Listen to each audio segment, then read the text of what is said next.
Hey guys, Fire here from InDepth Gaming, bringing you another game review.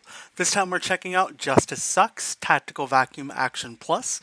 This game is developed by Samurai Punk and published by Tiny Build and releases on September 8th, 2022 for a price of $19.99. Now, if you are watching this, the game still might have a $2 off sale. I don't know if that's going to carry out after the pre-order, but we can't put reviews out until after the game launches, so hopefully you can save $2. If not, I'll let you know what I think about the game. I definitely think it's worth having to spend the extra $2, but let's dive into that and talk about the game. So this is actually the second game kind of in this series, but it's kind of its own game in a way. The first game came out called Roombo First Blood in February of last year, and honestly, it was a really fun, cheap $5 game that you can still pick up now, and it's a great game that if you're not sure if you want to pick up Justice Sucks for $5, it's basically like a one-level playoff of this game. But where Justice Sucks improves on Roomba First Blood is there's actually now a pseudo story as well as tons of unlocks and customizations and things you can do. So let's dive into that. So as you're playing the game, what you can do is unlock different worlds. There's worlds that you can select and progress through. And as you can see in the top right of the screen, there's kind of a little unlock wheel. You need to keep playing and completing things in the worlds to earn these little like lightning bolts that unlock the next area and then increase so on and so forth. So let's dive into Cyber Cruise here and we'll try to complete this out. On top of this, the game also has awesome leaderboards, so you can compete against your friends or maybe make some new friends. Downside is the leaderboards don't appear to let you view people's profiles, so you'll have to look up gamer tags if you want to connect. Now, how does this game work? Top left of your screen, there's a timer. It's how long you have to complete the mission objective, whatever it is. Sometimes it's not there, but most of the time it is. Top right's what you need to do. In this case, we need to protect those valuables. Now, we have a few things that are kind of whim. We have our kind of little energy boost bar that will slowly refill and recharge itself. We have our ability to hack and destroy various little objects and stuff. And then we also have our health bar, which is that yellow bar there at the bottom. Now, we need to use all of this information in tandem to take out the enemies in the level. Now, we also have special little, additional upgrades that we kind of get at our disposal as well, and the ability to kind of hack, suck up things, get some projectiles, and everything in between, which helps make all of this easier to do as far as a task. Now, all while you're doing this, the game is just full of crazy, chaotic nonsense. Some of my upgrades and abilities get better when I basically get blood. That's just how my guy works. How you coordinate out your guy may adjust and change things in a much different manner, but everything you do to set your guy up as far as their skills and abilities really do equip them to figure out the best way to do your tasks. In this case, I have some pretty cool abilities, and we'll go here and do one of my supers right now where I can pretty much beat the living crap out of any enemy that I need. And then while I'm dealing with that, I can just kind of, beat the crap out of them with random other little loose objects that I pick up. You can hold 3 different objects while you're playing, and you are encouraged to continually build on those objects that you have. So make sure you always have, the latest and greatest as far as your upgrades that you can get. Make sure you're always carrying at least 3 little projectiles and really take advantage of your abilities and skills that are developing throughout the game. Those are all really what's going to set you up to be successful in this game, and it's going to take just a lot of effort in learning how to master every one of those to really be successful in this game.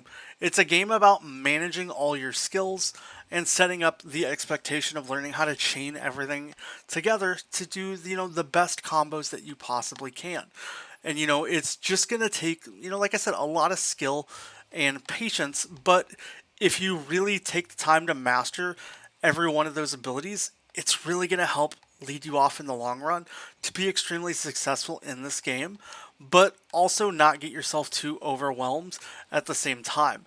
Make sure to use the abilities that you need to if you need to escape out of a tricky situation, or maybe you need to, find a new way to adapt at a location, or time different ways to deal with, enemies that are just getting way out of your control level. And how you deal with all those different abilities in the game is really going to be what sets you up to be successful while you're playing. None of the enemies are going to be too overly difficult or overly insane to deal with, and none of the levels are really too demanding, to be honest. It's just going to be a lot of trial and error as you learn what your capabilities are in the game and spend your time dealing with what you can. Now, if you have tons of time built up in levels, I highly recommend you spend your time trying to clean up. A lot of what your score bonus will be at the end of the game is dealing with those cleanups. So make sure if you can build yourself in a little bit of time, clean those things up. Make yourself, have a little bit of an easier experience, but also have fun at the same time. Hopefully this game doesn't give you more kind of nightmares of, Roombas in your own house going crazy and chaotic, but it's definitely a really fun, crazy, chaotic game, really no matter what you're doing.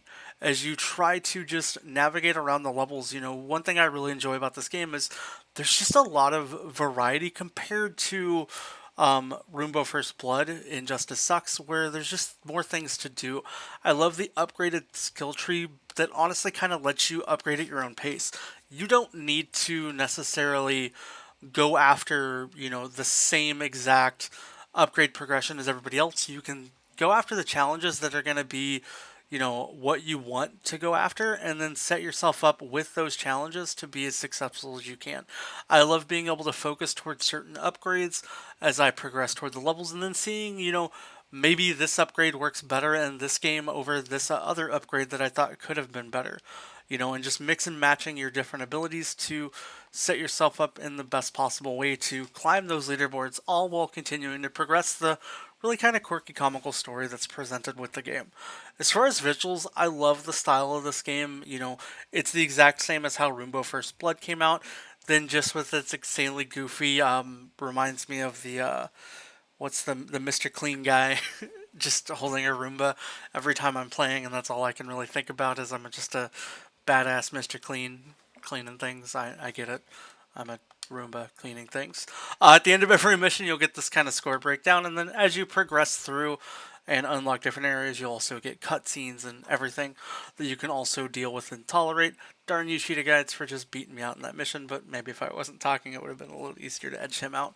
But that's also another fun point about the game, is you can compare and see how you're doing against your friends, as well as those global leaderboards, which is fun. And the global leaderboards span every platform you use, so as you can see, I'm comparing against just a couple Xbox, and then people on other platforms as well, and that definitely just adds up to the game and experience. There's also challenges and stuff that you can try to do as well. There's 37 of them. Not sure if they're related to the achievements, because unfortunately can't see what all those achievements are just yet. As far as extras and stuff in the game, though, the game is very accessibility friendly. You can do a ton of changes to really orientate things to make it as easy as for yourself. And if you ever need to customize the controls, they do offer that ability in game, which is definitely pretty cool to see. Instead of you having to just use the generic Xbox app on the game, and you can reduce some of the screen flashing, screen shaking, and make it as easy as possible for you as well. And then there's also just the cool things like the gallery and things that you can collect, artwork that you can unlock, stats that you can see how you're doing. But yeah, overall, I think Justice Sucks Tactical Vacuum Action Plus is just a really great fun game. For $20, I think it comes in at a perfect price point.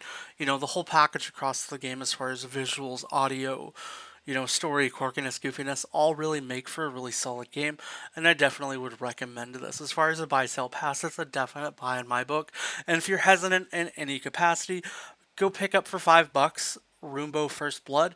If you enjoy that, then you're making a good decision picking up Justice Sucks. But if you don't enjoy that, hey, it's a $5 risk at your, effort at a new game. Outside of that, I hope you enjoyed this review. If you have any questions, agreed, disagreed, anything like that, let me know down below in the comments. If you haven't already, consider subscribing to our channel, join our Discord.